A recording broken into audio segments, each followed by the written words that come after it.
Hello, my name is Jennifer Barney. I am a acute care nurse practitioner student at UTEP, and today I'll be presenting my adult H&P.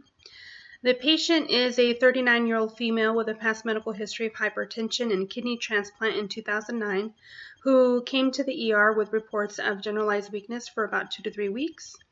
Patient was recently discharged from a hospital in Mexico after receiving chemotherapy for a post-transplant lymphoproliferative disorder. Her associated symptoms included shortness of breath and nausea and cough as well.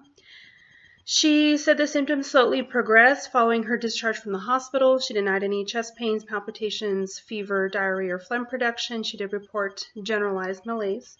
She had not trialed any alleviating factors, and she did report compliance with her transplant medicines. Past medical history includes hypertension and a kidney transplant times 3 at the age of 12, 18, and most recent in 2009. She has no known drug allergies.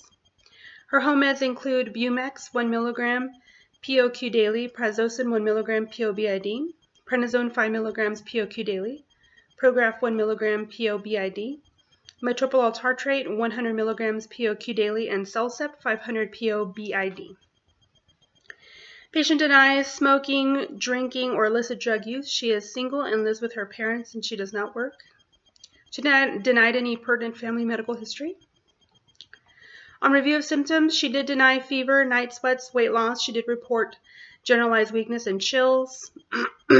No abnormal skin rashes, no changes in her vision or hearing. She denied any weight change, polyuria, polydipsia, or polyphagia. Denied chest pain or palpitations, no edema. She did report shortness of breath and dyspnea with exertion and a non-productive cough. She also reported nausea and decrease in appetite, but denied any vomiting, diarrhea, or abdominal pain. No urinary frequency or urgency. She did deny joint pain, muscle pain, no headache or paresthesias, or depression or anxiety. On physical exam, her vital signs were 125/80, respirations 18. She was satting 95% on 2 liters nasal cannula.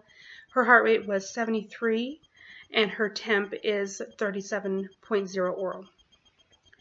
Patient was a well-developed, well-nourished female who appeared stated age.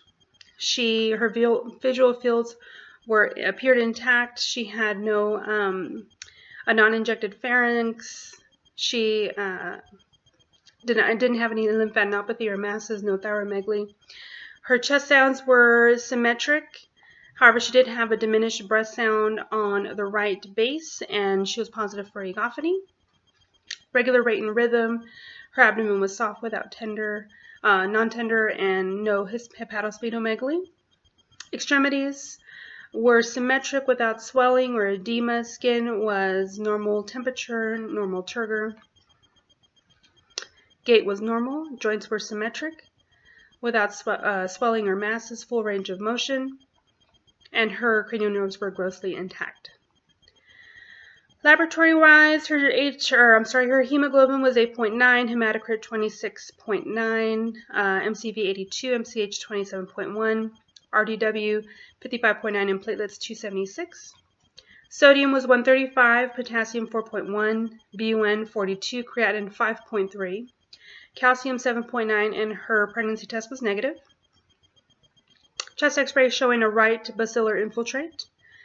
EKG was within normal limits. Her flu tests A and B were negative. Lactic acid was 1.16. Urine analysis showing positive blood, negative glucose, and positive proteins, and blood cultures were pending.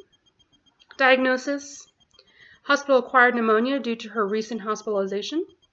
Acute kidney injury with unknown baseline renal status. Anemia of chronic disease versus the post-transplant lymphoproliferative disorder, and history of kidney transplant on chronic immunosuppression. The patient was ordered to be admitted to the medical renal floor via transplant protocol. There's a special protocol for these renal patients. Zosyn was started at 2.25 grams IV Q8 hours, along with Rocephin 1 gram Q daily.